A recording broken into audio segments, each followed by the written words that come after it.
Welcome to Draw and Brawl, the podcast where art and MMA go hand in hand. What is up, everybody? Welcome to Draw and Brawl. I am Dave Fowler, along with the magnificent Ben Morris. And we are coming at you live on this beautiful Monday morning. Some people might not like their jobs, but we love ours.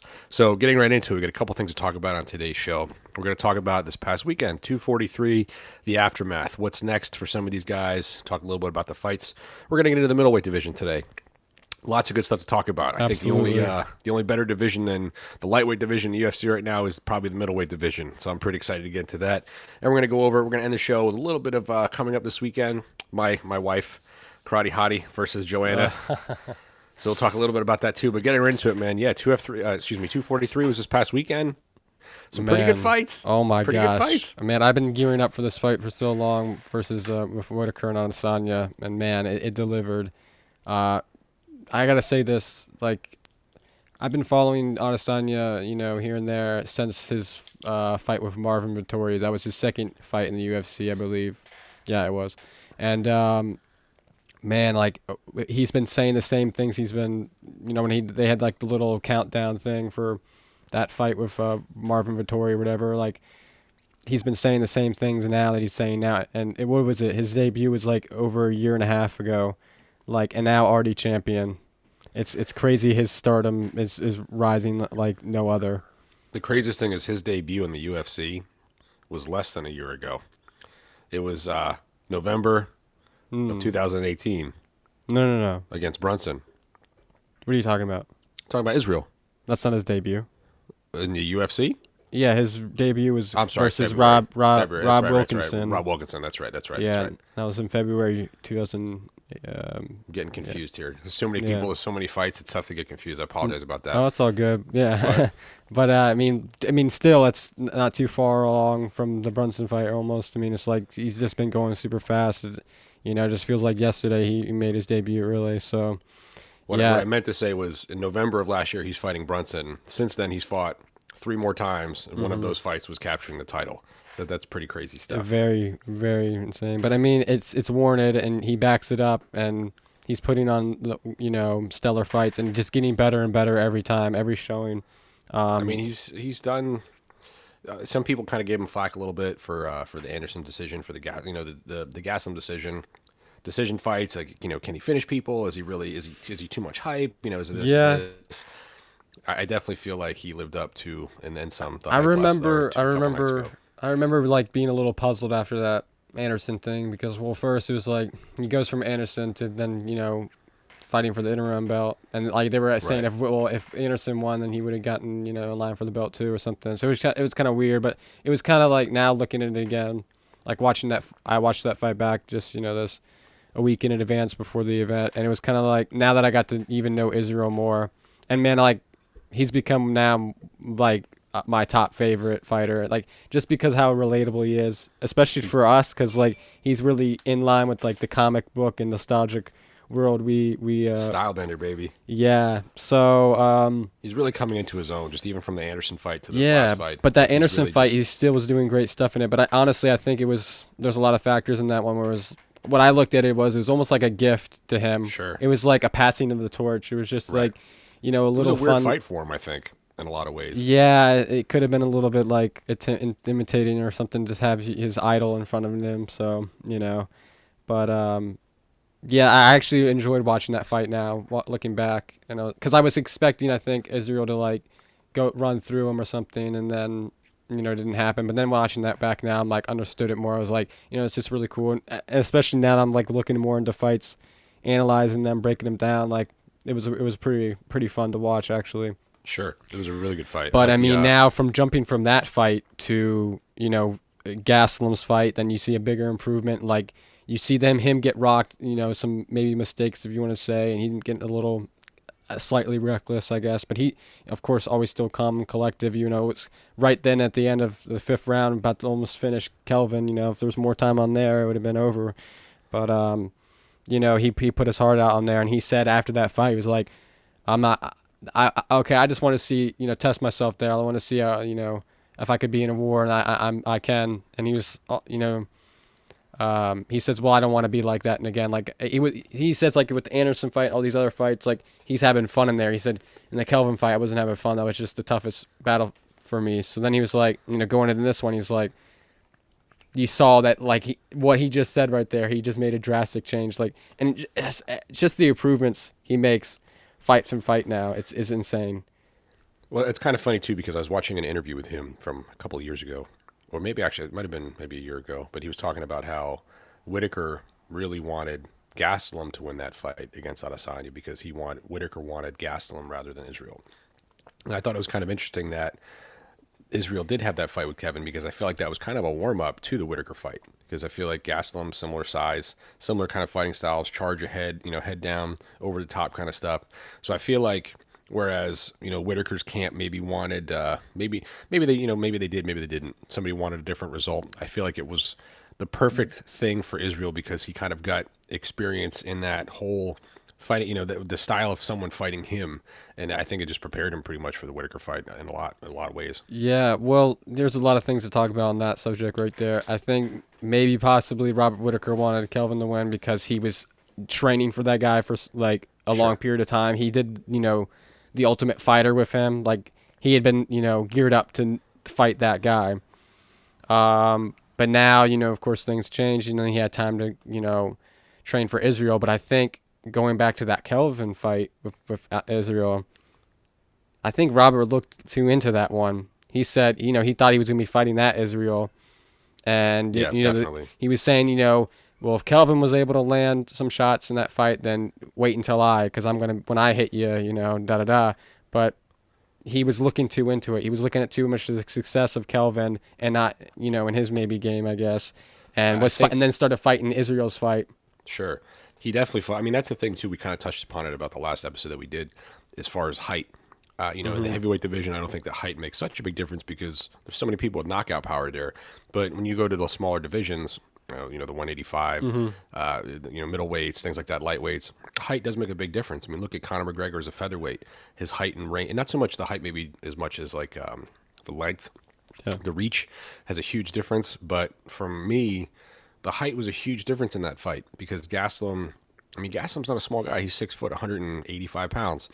So but watching him try to find his range in that fight, it was just something he couldn't overcome. He couldn't overcome Israel's length, and his head movement was just impeccable in that fight. Just the slight movement, getting everything out of the way. Yeah. And I feel like the whole Gastelum thing taught Israel a lot because it's like, okay, this is how I'm going to fight someone who's kind of putting their head down, charging in at me.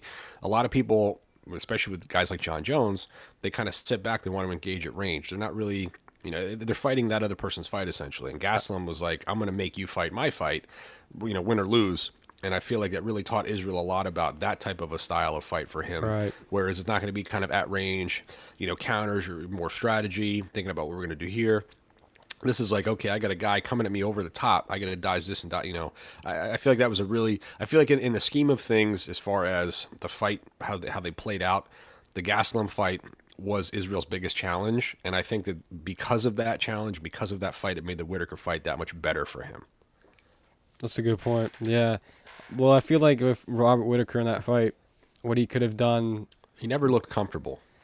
I feel like he could have just enforced the takedown at least, even if he doesn't, able to take down, hold him down or anything like that for Israel, at least attempt it, get Israel thinking about it, because all he was doing is playing into Israel's game, the stand up. Sure. So he wasn't making Israel think about, the takedown coming or anything like that. So, well, that's the thing too, is Israel kind of knew even the knockout shots. He knew that if Whitaker came in, he had good head movement, dodged and countered, he might get hit, he might eat a jab, but what he's going to come back with is going to do twice as much damage. And you saw that in the first round, right at the end of the first round. I mean, like it was the same type. It was almost the same combination that he hit him at the end of the first round that he ended up finishing. He did, yeah. It was pretty much because that was when I think, because I praised Robert Whitaker in his past fights, how he's able to make adjustments mid fight. And even, when he's, with the coaches and stuff and sitting in between rounds. And you think after what happened in that first round, he's coming into that second one differently. He's like, oh, okay, he caught me there, and I heard about something. I don't know if it was shown on camera, but I'm sure they'll find it. They'll get some footage of it where Robert Whittaker gives him a little wink, in the beginning of the second round, kind of like giving him a nod, saying, you got me there at the end. Yeah. But you just didn't see him make those right adjustments. Sure. In that second round, and then Israel was like, well, I got your number down now, and then he just played the same game he did in the first, and that's a crazy thing too, man. It's like you go through a whole camp, you drill, you do different things, and then you get into the octagon, and you realize, like, okay, what I just spent. I think maybe it's just kind of hard for them too, that if you spent 6 weeks drilling something, and then all of a sudden you get to kind of switch that up. Well, that's another good point. And we could even relate it to the whole thing with DC. You just kind of Sure. you're in that you come in with a game plan, but sometimes it just doesn't happen. It doesn't come out when you're fighting. You think maybe I'll have success right here. Like maybe I don't really need to make this adjustment, and then you get caught. So I felt like that's the same thing with Robert Whittaker. Like people, I mean I made the comment just now, but a lot of other people are too. They're like, you should have went for the takedown. You should have done this. Should have done that. But like I'm sure that was the game plan. But when you're in there, things are different. Like sometimes the other thing too is I feel like you can't lose sight of the fact that as a fighter, people, it's easy to say Whittaker should have went for the takedown, but you have to kind of think about the fact too that maybe Israel was showing him something that maybe he kind of was hesitant. Maybe he was hurt. Maybe he wasn't comfortable or something. But maybe he wasn't getting shown what they had drilled for, they had trained for, that type of fighter would show. Right, with the Stipe, with the Cormier thing, as far as kind of if he had just taken him down, if he would have just wrestled, he would have won the fight. Well, maybe it's not just Cormier not doing something. Maybe it was Stipe not allowing him to do something. So maybe it was Israel not allowing him to kind of do that. It's a two-person fight, of course. Sure. I mean, there's a lot of things that factor in it. When you're eyeing your opponent and the way he moves and the positions he's in and the stance, you're like, this doesn't feel like the right opportunity to shoot right now. And it's such a big mental thing. Like. Well, Israel's movement was so good too, just how he was able to constantly get back to the middle. He was able to constantly get back to the middle of the space and he basically, I don't know, it's crazy to me. You look at someone like Whittaker, who's beaten the Romeros. I mean, he's had some great wins and he's looked so good. And then it's funny to see, it's just, to me, I still can't get over the fact seeing someone who's that good be made to look so average. Yeah, crazy. I know. I think it's like the fighters like Israel and like the John Joneses of the world. Like they just have an ability to make other people kind of look average. It's just that fighting style. I feel it's just very intimidating. Sure. It confuses you. It really confuses you. Like it's all about the fighters. Yeah, it's all about like how the style is, like with the feigning and switching stances. Sure. And the leg kicks he sets up. It's just everything. He's too unorthodox sometimes too. It just puts you in. It's almost like he kind of knows what you're gonna do before you do it. Yeah, I mean that.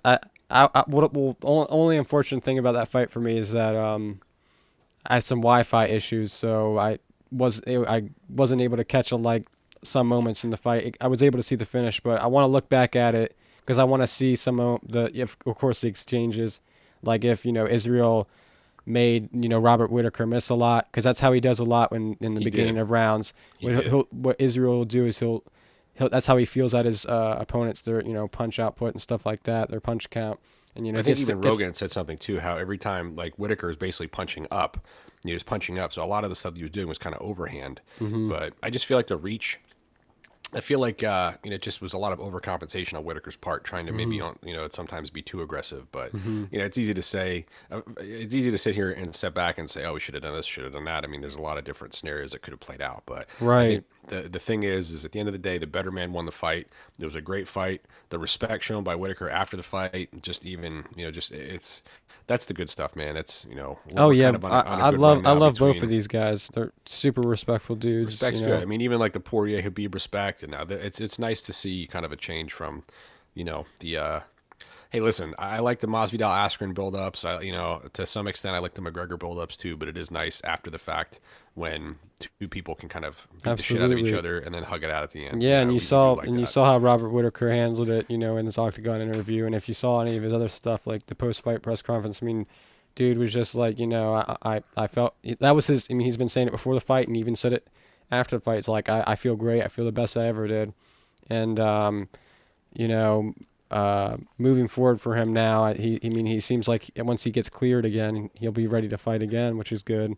Which brings us up to kind of our next topic. I Exactly. mean, what's next for these guys? What's next for Robert? What's next for Israel? What do you think? So I want to touch up a little about Israel first. So actually, I have some notes about that real quick. He made a comment before the fight saying, so there's all this talk about John Jones, of course. Now, this is how I want to relate it to even John Jones. Like John Jones right now is like he's making his, he's made his return back to light heavyweight. He's just like, hey, I'm not ready to move up just yet. Everyone's trying to force him to fight Stipe or somebody like that up in the heavyweight division. Right. And he's, like, hey, I'm here to stay in my division, clean it out. And eventually, yes, he will move up. Now, with that same thing is with Israel. Everyone's trying to push him to go up and fight Jones.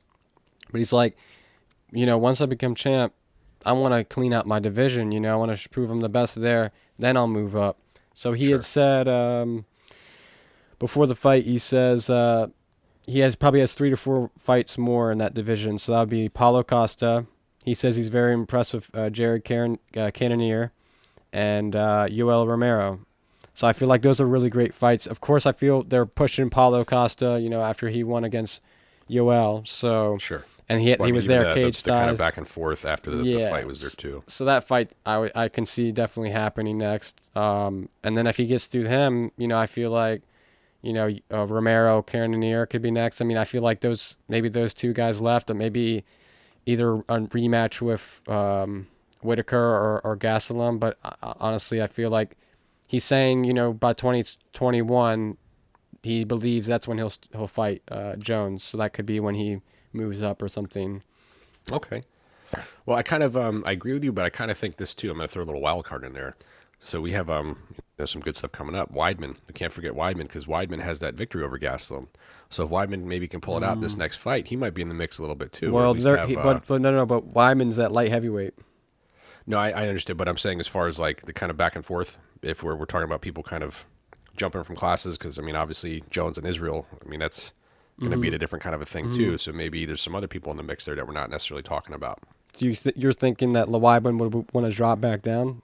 He might. I don't know. I mean, he's got that win over Gastelum, so I think it kind of plays into his favor if he drops back down a little bit too. I don't know. I think he's chasing Jones now. He really how everyone right when they move into the division, pretty much they're all saying, "I think I have the number for Jones now." But he's also still top 10 ranked middleweight, so I mean. Yeah, very well. I mean, if that could be his decision, I don't know, but I think from what I've been hearing, he's like, I'm gonna be the one to beat Jones. So he seems pretty adamant on that one. But let me see. We'll see what happens. You never know. Yeah, it's interesting, but I definitely feel like Costa's next for Israel. Absolutely. Just because I mean they kind of already alluded to that at the end of the fight, but for Whitaker, I don't know, man. I can see him Whitaker, kind of. I was gonna say about him. Whitaker. Go ahead, sir. I could almost see him against like a Romero. I could see him against, I could see them booking that fight. I could see him against Gastelum too. There's a couple different things, but I mean, I feel like for him, it has to be either Gastelum or Cannonier. Cannonier coming off a great win at UFC Copenhagen against Jack Hermanson, which was looking like really looked like he might have, starting to take over that division almost. He after that great win over Jack. In the middleweight division. Who? Whitaker. Yeah, I think that would sting for him not to, want to try to get that belt back. He says, he feels great and he's going to put on a show for the fans, in that division. Do you think there's any chance that they run that fight back right away, or do you think that there's a couple of fights? Okay, yeah.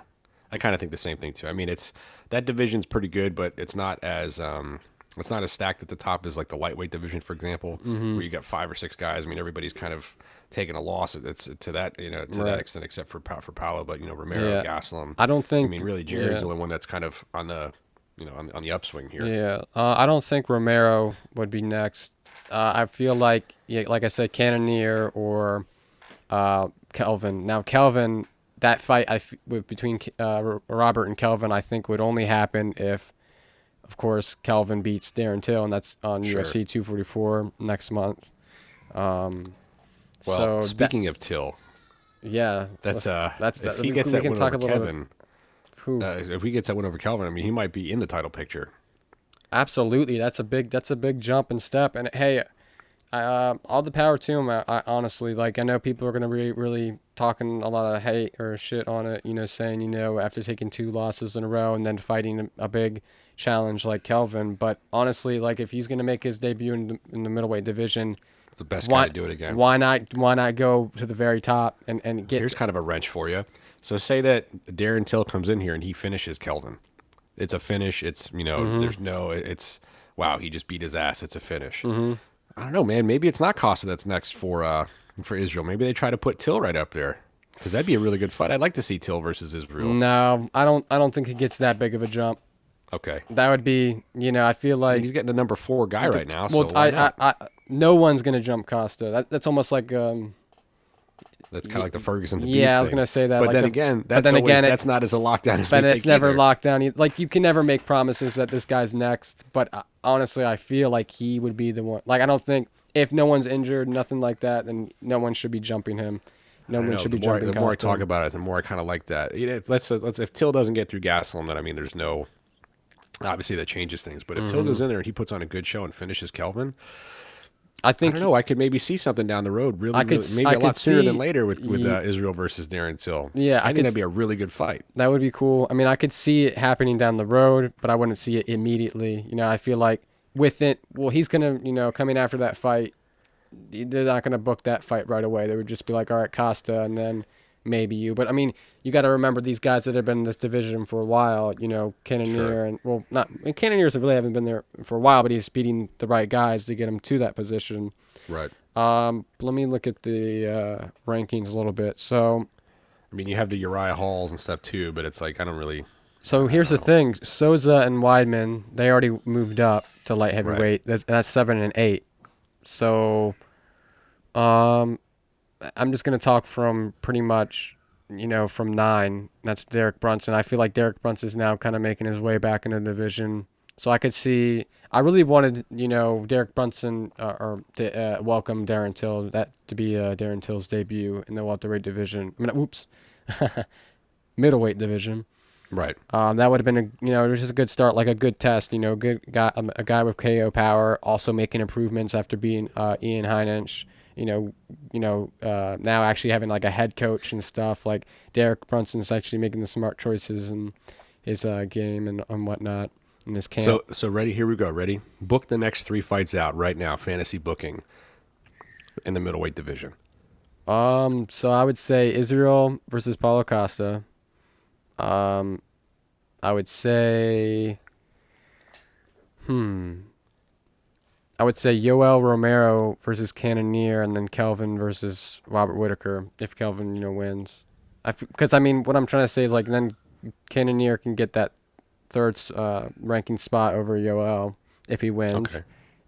And I feel the reason why I'm kind of pushing more for Kelvin and Robert Whitaker is that fight was supposed to happen a long time ago. They went through the Ultimate Fighter. I mean, a lot of Whitaker fights were supposed to happen, and then just unfortunate injuries for that guy. Just crazy injuries too. But I felt like that fight needs to happen, for the fans, and they trained for it. They are geared for that opponent. So that one would be good. I feel like if Kelvin wins, going from number 4 to fighting number 1 and Robert Whitaker, that would make sense to me.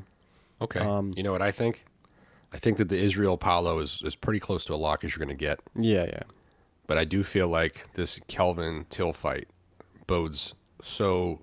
It's such an important fight for the rest of the division because I really feel like the winner of that fight is going to get Whitaker. So I feel like if Till gets through Gastelum, he's going to get Whitaker next. That's a good point. Yeah. Okay. So, This is a little weird one because there's people leaving, there's people there that just lost. Too, Romero's a little older. He might want to take some more time. I mean, we don't really know to the extent what the. I don't think that did they release the medical suspensions for him and Costa yet.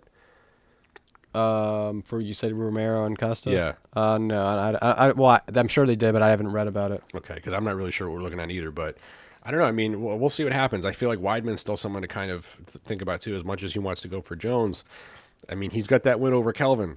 So if he kind of jumps back in, he might be one less fight closer to a title shot in the middleweight division than he was saying in light heavyweight. I think he was saying in an interview he's feeling himself more at the up a weight, you know. Sure. I mean, it's probably easier for him too. I think it's much easier. He's just getting too big now, and man, I miss the Musasis of the UFC. Man, I miss those guys because they'd be so in the mix right now. that would change everything. That'd be crazy. But you know, then it kind of just brought Israel into the light. You know, I mean, even though I feel like Israel could have. Hey, he's great. Musasi But, I mean, anyway, I would love to see Rory, you know, in the mix with Usman and Covington and those guys. I'd love to see Gegard in here too. And it's, I mean, I understand that you can't, but it's cool. They got they have that over at Bellator, so it's fine, I guess. I know. I mean, who would have thought this whole time that Arlovsky's still fighting in the UFC? Oh my God! All these other guys are gone, but he's his still here. last fight, man. And he's fighting He fights 244. Yeah. He's fighting all on the best cards, man. But He this really guy, is. He kind his of got robbed last in the last fight, though. his last fight, he just put it on Ben. What is it? Ben. I can't believe I just forgot his name right there. I feel like I know the last name, but I don't want to say it wrong. Right. Well, I mean, we're gonna butcher a last name anyway, so might as well give it a shot. Wait. Rothwell was the last fight that he won, but I knew it started with not R. that fight. The one before that, I think he got robbed. The decision he lost. He's getting robbed in a lot of decisions, so I don't know what you're talking about. The Tai Tuivasa decision, I feel like, was a bad one too. What was it? Walt Harris he got robbed of? Yeah, well, that was a no contest. It was originally a split decision for Harris, but he tested positive for for stuff, so they ruled it to a no contest.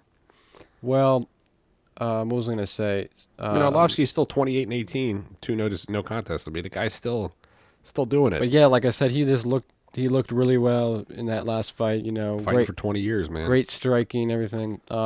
So what I want to say about this one is actually the loser of Kelvin Gastelum and Darren Till, I feel should fight Jack Hermanson. Okay, not a bad little fight there. I think because Jack Hermanson, you know, still a dangerous opponent in that division. Then I would say that Jared takes a run at Yoel or somebody like that. Who? You think Jared takes a run at Yoel? Possibly. I think I feel like Romero would be a good matchup for him. Yeah. You know, even though like he could, you know, after the Israel and Costa fight, he could deserve that next shot. I feel, just how that division goes, anyone can kind of just slide right in. But I feel like we can't forget too, there always could be the wild card, someone moving up, somebody moving down. Yeah, there's a lot of other things kind of happening too. So how to play it? So if I were to play it out right now, I'd say Israel versus Costa. Then winner of Kelvin Gastelum versus Darren Till to fight Robert Whitaker. Right. That's a big step if Darren Till wins, but I mean, hey, I feel like they're going to try to push him. You know, he's a popular name coming. And if going up a little bit. If you defeat Kelvin, then go right ahead, and you should fight Robert. You know, I think that's a really good fight. I think those two fights are really good fights. I'd really like to see those two fights. Yeah, and then I would say, like I said, Cannonier versus Romero, and then the loser of Kelvin and Darren Till to fight Hermanson, and then that kind of leaves Derek Brunson out there. Maybe he would fight someone like Uriah Hall, rematch him or something. Sure. Even though I think he won that one too. I mean, there's a couple different fights that could be good. Because Uriah Hall, he put on he had a good last fight with Antonio Carlos Jr. So yeah, I feel like that'd be good. That'd be a good one.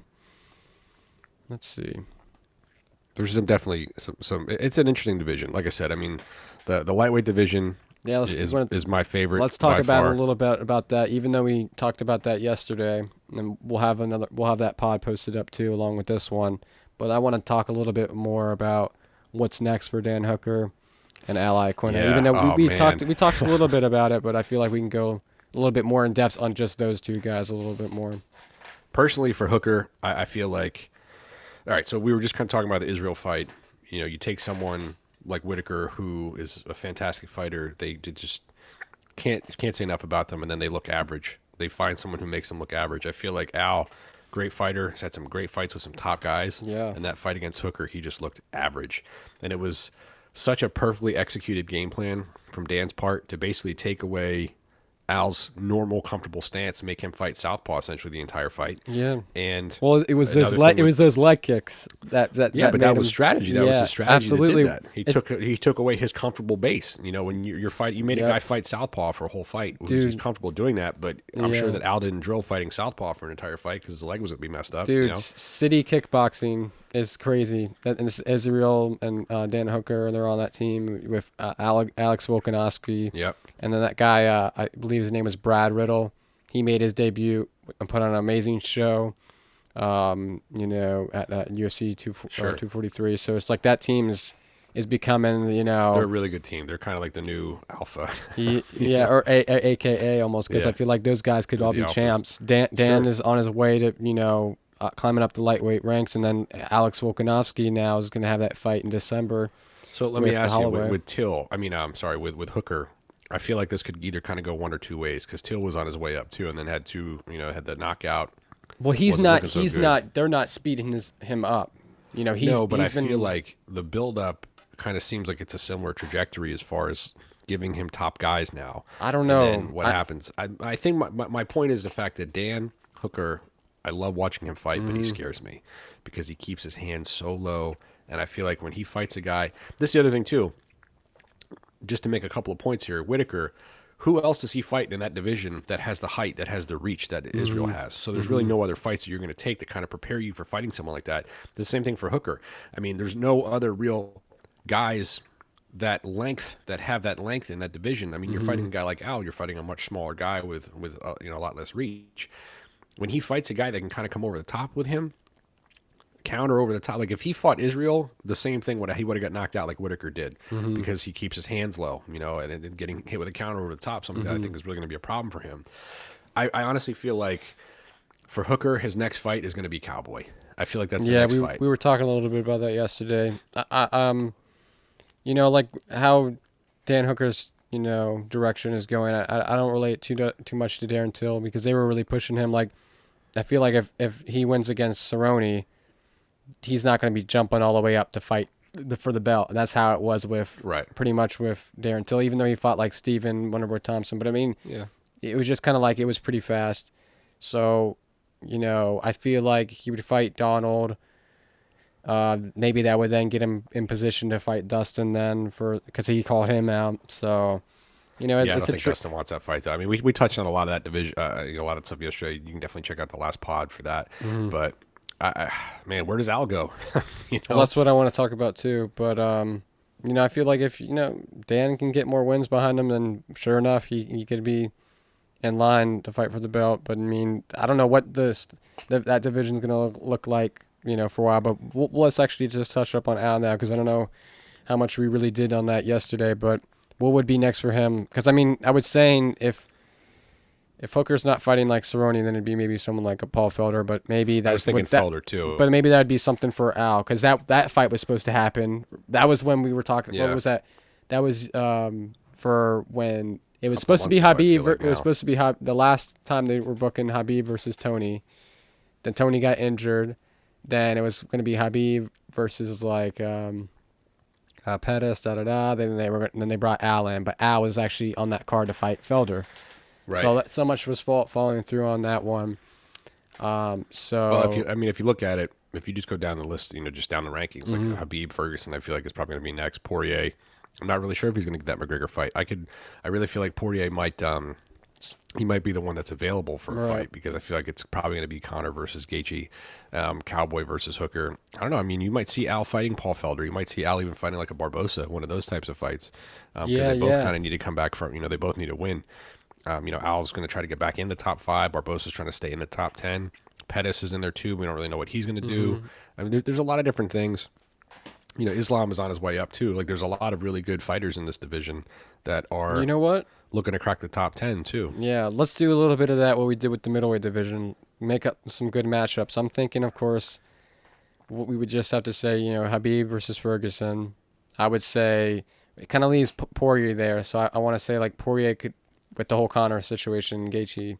I feel like, you know, it could be either Poirier or McGregor or Gaethje or McGregor, or it could even be Gaethje and Poirier, because I really, honestly, McGregor feels like the one that's like not enforcing it. Well, so I feel like I think we got to do two things. Like, are we doing McGregor under assault charges, potentially going to prison, or are we doing McGregor like cleared, paid whatever fines he has? I would just say it. We don't really know if he's in the mix. Or I would not. just say it two ways. If he's cleared to fight, then he's probably fighting.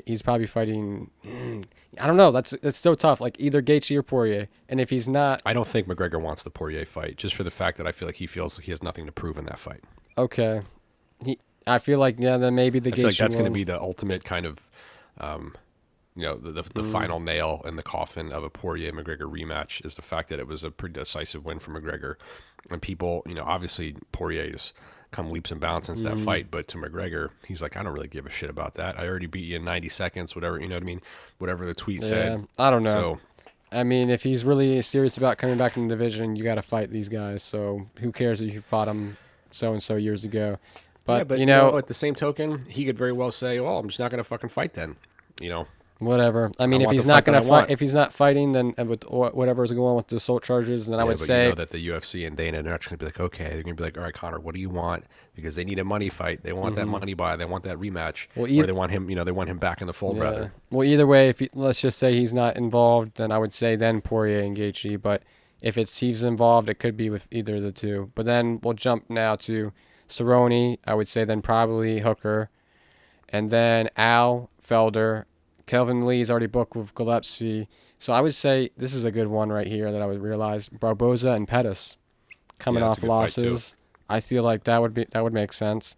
Sure. Honestly, I don't know what Pettis really wants to do. He's kind of just I don't think he knows what he wants to do yet. because he was in the welter. He just fought Nate at welterweight, so now he's like, well, I might move back to lightweight. That's what the coaches were saying.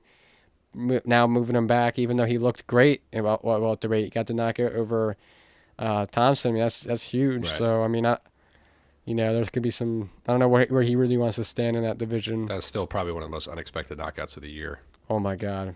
I don't think anybody called that. This is this has been happening a lot for very, very recently. So many last minute knockouts, right. like right at the end, or even submission finishes right at the very end.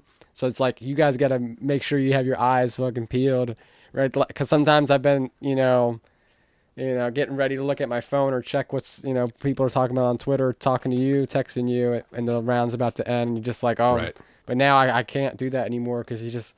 Like with the whole thing about Yair, a zombie just right at the last second, or that's the thing, man. Like I turn my head to draw, Yes. and like I'm like, all right, there's 10 seconds left of the fight.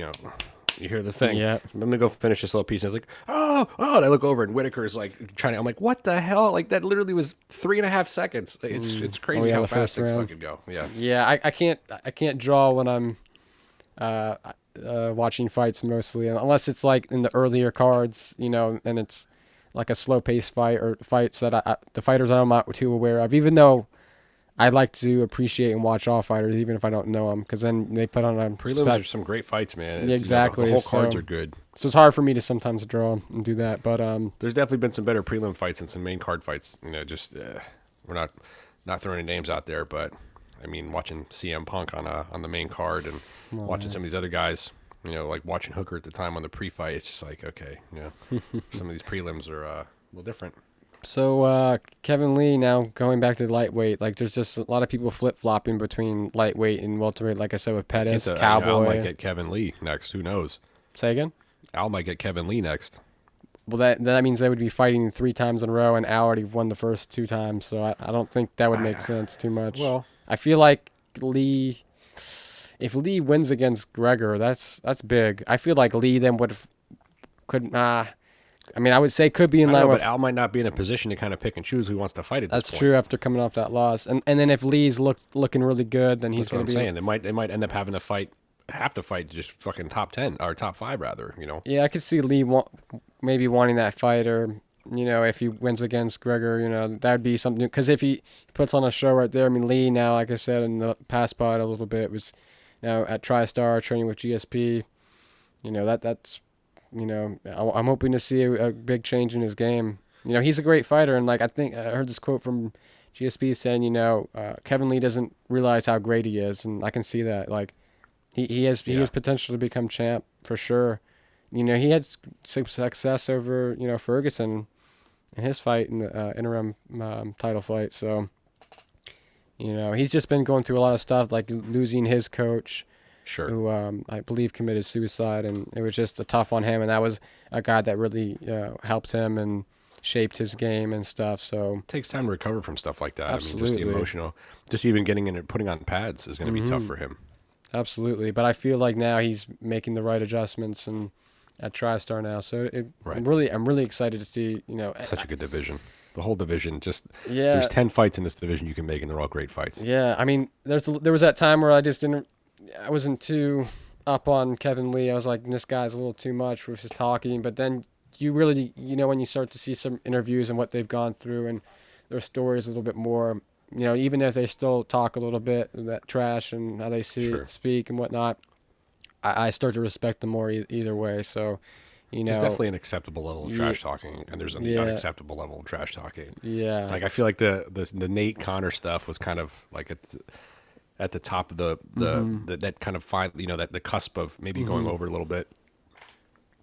But the whole stuff with Connor, obviously, and Habib, and I mean, that's just kind of Yeah, I mean, I wasn't even talking about that type of trash talk. I just meant like personality-wise. Like the Sure. personality threw me off a little bit, just like the cockiness, and you see that in fighters. I But mean, then- it's like Diaz, and he's a polarizing guy too. A lot of you either love or hate him, love him or hate him. There's not a lot of middle ground on someone like that. yeah, like the way they talk on Twitter or something like that. They can get people all like, "Oh man, you ain't shit" or something like that. Or if you haven't been fighting for a long time and all you're doing is talking crap, but then they go back in the inner octagon and they prove that they're Sure. still liable, and That's what made McGregor so charming for so long. All the shit that he talked, but he backed it up. exactly. Hey man, there was a time that Conor McGregor fucking fought Dennis Seaver.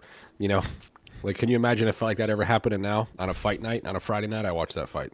It's come a long way. So I think we pretty much wrapped up a little bit about what we wanted to talk about with lightweight and heavyweight. Sure. Middleweight. Because we did talk about a great lengths a bit on yesterday, so we don't have to go much deeper into that. But how I kind of talked it and planned it out right there, I feel like those are some good matchups to happen. Sure. It just gets a little in that top 5. It just gets a little like scrambling and It's a little muddy. Yeah, I mean, still great matchups. Like any fight is going to put on a great show for us, but I feel like the lightweight division is unique though, because there's a good 5 or 6 good fights that can come out of the division right now. And I don't feel like any other division has that, where there's 5 or 6 fights you can book right now that are going to be main level fights on any other card. But right. what I do kind of want to get into now, Yes. getting towards the end of the show here, Exactly. is talking about Previewing UFC Tampa. Yes. yeah, man. This is Joanna versus Waterson. obviously Michelle. She was kind of clamoring for a title shot a little bit earlier. She wanted the belt. And I'm kind of like, okay, I definitely think that she deserves a fight for a belt, because she does work hard. She's not, she's a beautiful girl, beautiful woman. She's a mom, she's a wife, but she's not she's always working hard. She's not, I just feel like she works really hard, and I feel like she puts in the time and she tries to be a better fitter. And Right. I mean, watching her evolve from the first fights she's had to now is really good. Yeah. So that being said, when they weren't going to give her the title shot, I was kind of a little like, oh, whatever, this kind of bullshit. But then when they gave her Joanna, I was like, okay, I like this. I mean, This is good. what was it? She came off a great win over Carolina, but I don't know. I just didn't see that. I felt like Tatiana, would have been, next in line. But of course, then she was injured. Nina Anzara also lost that fight with her. And then it just made sense. Everyone else was kind of booked up. Joanna didn't want to fight until October, and they weren't going to give Michelle that title shot. So Zhang Weili stepping in, made sense, and she was putting on, an amazing streak and running through their first 3 opponents, and Right. getting better in that fight. And then, sure enough, proved herself against Andrade. So, that made sense. But with Michelle, she's been getting great. Every fight she's making those, great improvements in her game. She's But fought is some it- good people too. but is- Man. She's but fought is some it- really good fighters. But is it enough for Joanna? I mean, Joanna is still one of the best strikers in that division.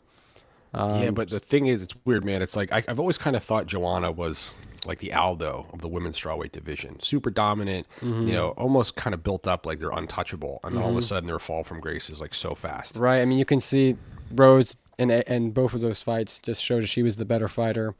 And I it was convincing. But it's just weird how human she made Joanna kind of look. Yeah. like So I if you feel really kind of with that fight, I feel, and if it kind of goes both ways, like I feel like I mean, I won't really know until I see it and the improvements Michelle's made in this next fight with Joanna.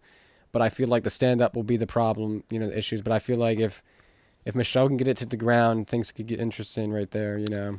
I definitely see. This is the thing, man. I feel like this fight is so hard for me to call just because I don't know what Joanna's going to show up.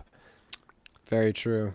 So Yeah. Joanna looked so human against Rose in the first fight. Looked a little better in the second fight. then she had decent against Tisha. Yeah, I was gonna say And that then with Tisha. the Yeah. Valentina fight, it Oh, wasn't. I forgot about that one. Yeah, it wasn't. I mean, it was a decision. I feel like she hasn't looked, even with her striking, which is something that's obviously been her advantage for a long time. I feel like she just hasn't looked kind of as sharp.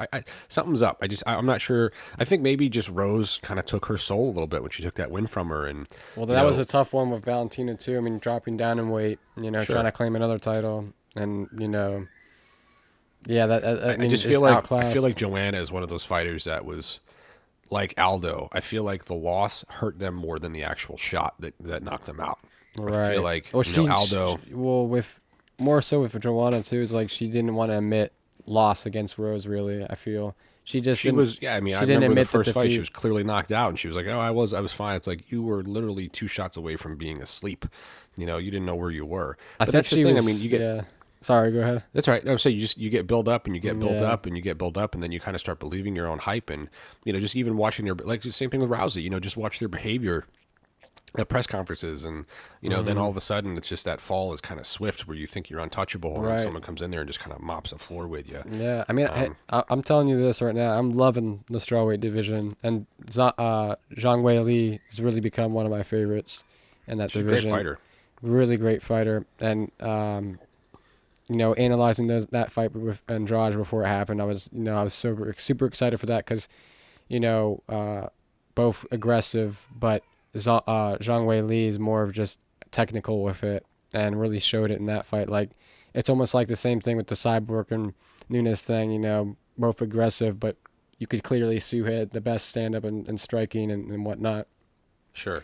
I really feel like this is a super important fight, though, because other than Sure. being like 2 amazing fighters, and I really feel like Michelle Waterson, she knows that if she gets this win, she's in line for a title shot. Right. So she knows that she has to perform. And I feel like Joanna, too, she knows that she can't take a loss. And She knows that she has to make a statement. She needs to come back. She needs to win in a big way. I feel like Joanna's looking for a finish. I feel like that they're both looking for a finish in this fight, too. Like, I don't think any of them want to go to a decision. yeah, for sure. That makes more of a point or standout, what do you want to call it? In that division, if you get a finish, that gets you more up the line. Because right now, I feel the next fight for Wei Li would probably be Tatiana Suarez. I really don't know what Rose is up to. I felt like there was talk that maybe after that fight with Andrade, she was just gonna be done. But I don't know. I feel like she would make her return in the division. I just don't know how soon. I've been hearing that she just didn't. She was offered the Andrade rematch before they matched up with Wei Li. Wei Li, yeah. But Rose said she wasn't ready for the rematch right away like that. So I feel like she will be fighting again. I just don't know how soon. But I feel like Tatiana deserves that next shot, if not Rose. But I feel like more Sure. Tatiana because she's coming off wins. And then what would you say if okay, so Tatiana fights Wei Li, then would you say, I guess, the winner of Waterson and Jacek, they would be next for the title shot? I mean, especially with Tatiana's win over or Nina too. I mean, it's like that kind of really secures some spots at the top. I feel like as far as like the kind of the next in line, it's like Tatiana is definitely gonna be the next shot, and then I feel like after that, it's since you have Nina coming off a loss, Claudia's coming off a loss. Just the losses that she's had too. I feel like that Waterson Joanna fight is really kind of the next person who's going to fight for the title. I mean, just based on the rankings and who's kind of beat who. I definitely feel like I don't know. I mean, who knows what's going to happen with Tatiana and Wei Li? It's a great fight. I can't wait to see it. But I feel like Wei Li is going to be at the top of that division for a while. I feel like she's gonna be there for a long time. And I feel like it's eventually going to come to her and Rose again. I don't know when. But Between who and Rose again? Wei Li. I feel like it might come between. I think we might see Rose fight for the belt. Maybe can you imagine her, fight with her and Wei Li. Yeah, I think it'd be an amazing fight. I could see that happening. I kind of feel like if anything, I mean, not that we're trying to predict fights, but if I am gonna just maybe give my thought, I feel like Suarez gets the next shot, and then I feel like, obviously, the winner of the Joanna Waterson fight has a kind of a We'll take the winner of that fight. well, a lot to they have a kind of a thing in the bag as far as maybe they should get that next title shot, but I feel like it really depends on Rose, because if Rose comes back, I don't know. I mean, so say Joanna wins, she beats Michelle. If she fights for the title, what if Rose decides to come back? Do they do Rose versus Joanna 3? That's a good point. Well, I'll say this. To fight for the title or what? So I feel like Rose definitely. Yeah. She's a little wild card, I guess, in that division. She's definitely a wild card. But I'll say this, I don't know. I feel like Rose is in the dark a little bit, but I feel like if her next opponent might be the winner of Claudia Gadelha versus Cynthia Calvillo, because they're in that division. They're also chasing for that top spot. So I feel like depending on how this. I don't know though. I feel like if Rose decides that she comes back, she automatically fights for the belt. I feel like she doesn't do like. I feel like she fights for the title. I don't feel like they're going to bring her back. That could happen, but I'm just how the timeline goes like this, where Tatiana's already going to be in line for the title, and then Joanna and Waterson, then they're next in line, and Rose still hasn't returned. Then they're going to be like, all right, we'll set you up with that winner of that fight. Just she's because definitely it's the wild card. Because I just feel like when fights start to get booked, they're going to be like, well, Rose, we don't have any other choices besides these ones. So here you go, or maybe Nina Ansaroff. I don't know. I mean, that could be. Nina just is coming off that loss to Tatiana, so I don't know if she would jump her. You know what I mean? Right. So I mean, yeah. I mean, I know Nina's talked about wanting to fight Amanda too. Yeah. So it's kind of like what's we don't really know what's going to go on. Did you say Nina said that? Yeah, they're talking about fighting each other. I did hear about that, like later down the line, that they would want to do something like that. That's funny. That's really cool. I mean, that's kind of crazy too. I don't know. I mean, it is what it is, but yeah, strawweight division. It's not. It's not. Well, I'll say it's not this. As deep as some of the other divisions, but what you were saying, it's a little less murky at the top. I feel like. Yeah, if Rose is able to return soon, then I would say definitely.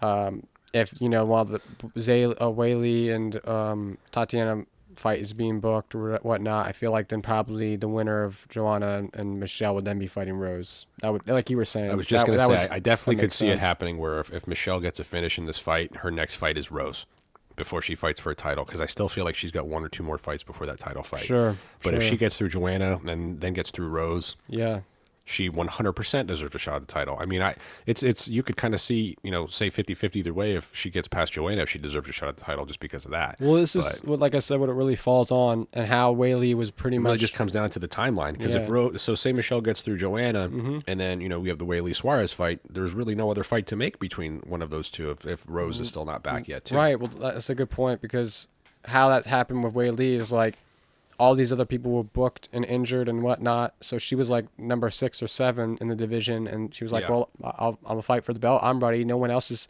accepting that fight with Andrade. No one's accepting that fight with me. So that's why they fought. So I feel like that could be the same thing for the winner of Joanna and Michelle. Is like, if Rose is not back, Tatiana's booked, or she does a lot, or let's say she lost, or whoever lost, Weili or her, in that title fight. And then Nina Ansaroff's not ready, or she's booked, or it's just how that could happen. If there's injuries and books, then dang, that winner of the fight could just jump right to the title shot. You never know. Sure. I mean, either way, I feel like there's a lot of fights left between both, but I feel like it's especially with Joanna, I feel like there's just a lot at stake for her too, just pride and she seems like she's kind of rebounded okay, and at the end of the day, she's got other things to worry about. But it's just one of those things where I really feel like that loss with Rose really kind of just set her back mentally, and understandably so. Because you're fucking 14-0 at that point, then you get trounced, in the first round, 3 minutes into the first round. But I feel like she's kind of, some fighters need to know what a loss feels like for them to kind of really come into their own and really start doing what like look at Holloway, look at Poirier. Those guys, they took that loss against Conor, took a loss against someone else, and they really just kind of went on a streak after that because they got that taste of it. They didn't want it again. Right. So I feel like something you got to admit to, like admit defeat in that moment. And maybe now I think that's where the growth comes from. So I feel like that's why I was saying earlier, It just depends on what Joanna shows up. 'Cause Exactly. if we get I feel like she's definitely approaching fights differently now. She's not as arrogant about stuff. I mean, I feel like she's more respectful as far as Yeah. other people's skill levels go. Whereas I feel like with Rose, she just basically, I think the harder thing for her was the fact that she had said all along that Rose wasn't on her level, and then someone that she thinks isn't on her level knocks her the fuck out, you know?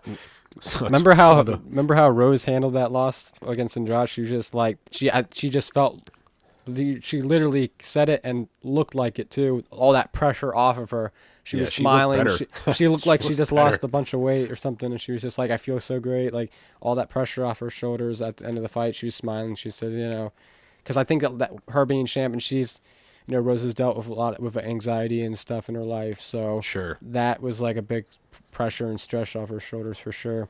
But that's the thing. She's such a wild card in so many ways because she might decide to not fight again. I mean, Very she hinted well at so. retirement at the press conference after she Yeah. lost to Andrade, and yeah. I mean, this is the thing too, is she pretty much had a clear cut way right to a rematch because of the finish of that fight.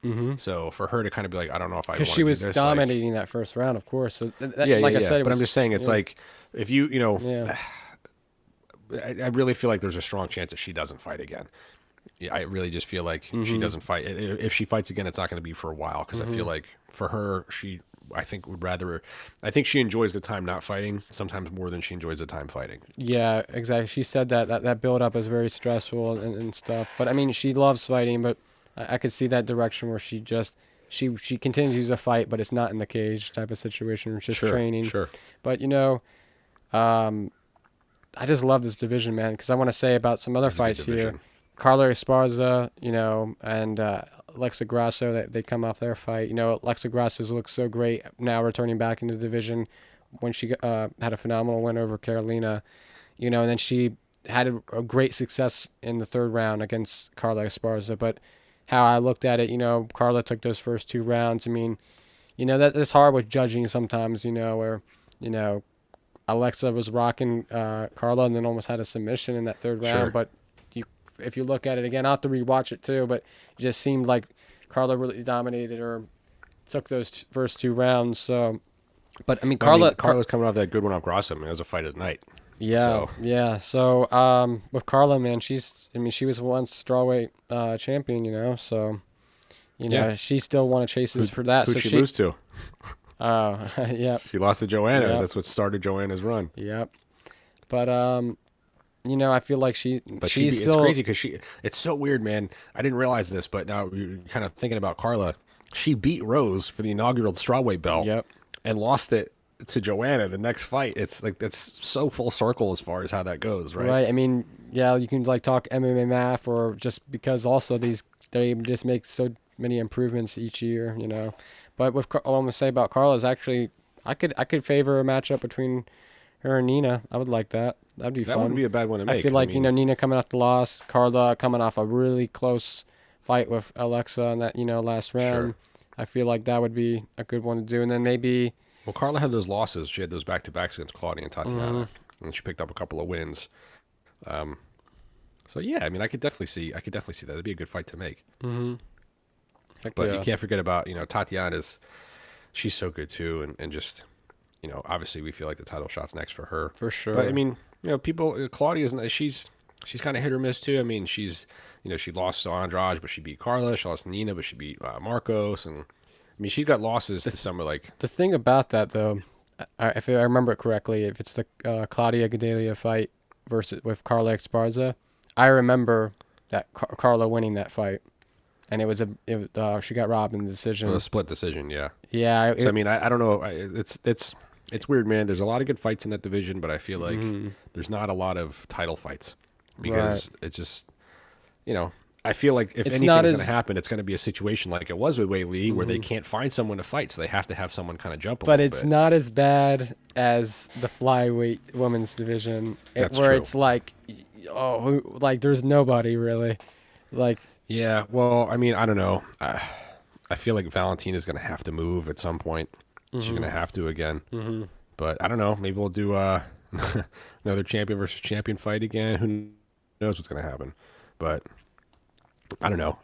Strawweight's a good fight. I really feel like we said, if Michelle Waterson can pick this fight, if she can pick up a victory here, especially if she finishes Joanna, I can't see her doing. I can't see her next fight not being a title fight. I really can't. That's a good point. Like that, it doesn't even have to be where you are at the rankings or whatnot. Like if you put on an impressive performance, especially a finish, that really skyrockets you in any division, pretty much.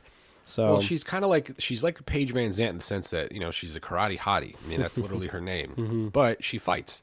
I mean, I understand Paige has obviously had a lot of injuries with her arm and everything else, but I just kind of feel like there's not as much hype behind, Michelle as there was about Paige Van Zandt. I feel like Paige is a good fighter, but I feel like Michelle's kind of a more complete fighter.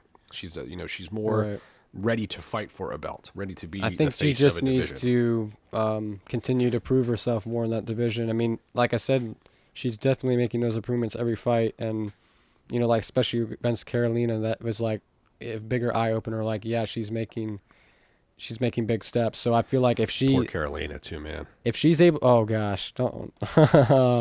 Yeah, Carolina, man. She was... I love Carolina. She's I really do. She's such... I mean, she's still, a liable contender in that division, but... one time she was 10-0. She beat Rose. Exactly. And then, But I feel like she's still... 2-5 in her last fights. I feel like if she... Carolina's one that I feel needs to... change her game. A good win. She needs to change her game around because she's making some mistakes in these fights that I believe could be worked on more. But right. I mean, she has power, man. She definitely has power. Yeah, she's a great fighter. So, but it's not even just about power. You can't rely on that, of course. And as you see that with a lot of heavyweights. Look at Derek Lewis. You have power. That's cool. You got Francis. He's got power too. He's the one exception where you're like, oh, you've got power. That's enough. But with the other heavyweights, is like you can't just have power. So. Well, Stipe didn't care if he had power. Yeah, you just need to have, but you have to have the right mindset. Smart game plans and skills to back it up. Not just the strength and whatnot. But yeah. Well, times are good in MMA.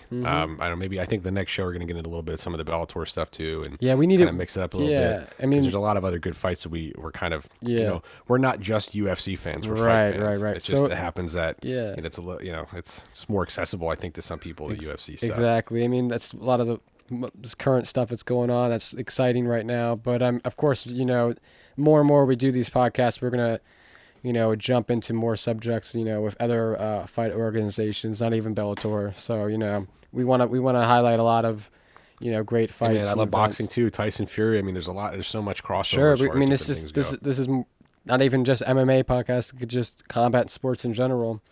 Brawl and draw, baby. It's not MMA and paintbrush. We can talk about any kind of fight. We're not going to talk about street fights, but hey, Kimbo, man, rest in peace. A lot of good street fights there too. Yeah, and speaking about a street fighter, Masvidal. Oh man, he's coming from the Kimbo days, like. I know. Oh it's my gosh, just crazy. That's so excited for that fight. Still so excited for that fight. We'll get more into talking about that, when it nears November. I wish it could be a triple threat match between the three of them two and Conor McGregor. That'd be like the ultimate fight. You know what? Tony said that he said he wanted a triple threat match with Habib and Conor. That's my God. Cool. I love that dude. He's so funny. He's my God. And he would do it. He would, because he's fucking crazy. I mean that in the best way. He throws caution to the wind. Oh my God. But that was great, guys, and I feel like we wrapped up pretty well right there and what we wanted to talk about and cover today. About to do it for today.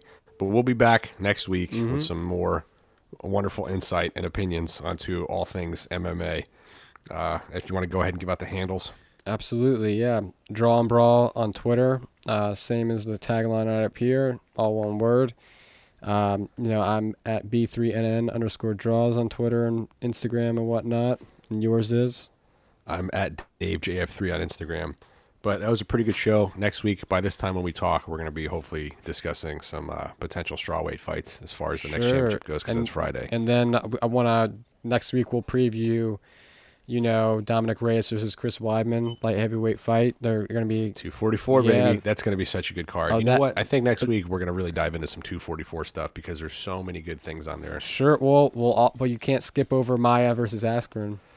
So we're not skipping over that. That's the first thing we're going to talk about. But I mean, come on, man. Lewis, Ivanov, Anderson versus Johnny Walker. We got Diaz Masvidal. We could probably save that for Till Gastelum. Thompson's on that card. Arlovsky's on that card. Sheesh. Kevin Lee Gillespie's on that card. That is such a stacked card. We'll have time to talk about that probably in the coming weeks. We still got a couple of weeks. But I feel we're gonna do a deep dive on Astrid Maya next week. But 100%. also Reyes versus Wyman, but Yair Rodriguez versus Stevens. I want to go deeper into that too. We talked a little bit about it yesterday, but I want to go in on that one, how that's an important fight. And it's even more higher stakes now. I know, right? But anyway, guys, thank you for watching, and of course, follow us on our handles and whatnot. Ask us any questions if you like. I'm Dave Fowler. Ben Morris. Draw and brawl on.